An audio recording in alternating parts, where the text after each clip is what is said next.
दाल भात चोखा के मिले अभी कोई मेरा धोखा। बाबा देखी न हाथ के रेखा के मिले अभी कोई मेरा धोखा।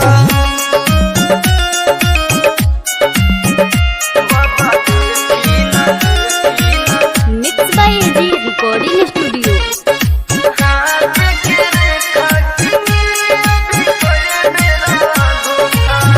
अब तो डहरे जाई न घरे ओइसन हालत भइले हो, ओइसन हालत भइले हो। प्यार के चलते दिल में हमारा दुखवा ऐसन बचलते हो। जीते जिंदगी भइले न खोखा के मिले अभी कोई मेरा धोखा। बाबा देखी न हाथ के रेखा के मिले अभी कोई मेरा धोखा। बाबा देखी न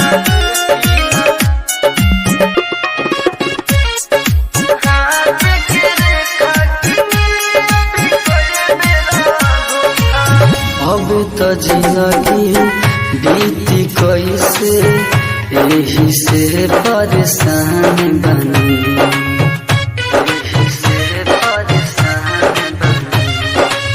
रवि दीपेंद्र लगे मोरी है भोले देह से जवान बनी।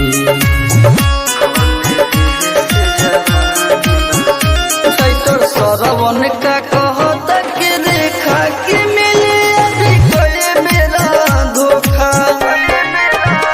बाबा देखी न हाथ के रेखा के मिले अभी कोई मेरा धोखा। एजी रिकॉर्डिंग स्टूडियो रोशनपुर सपहा।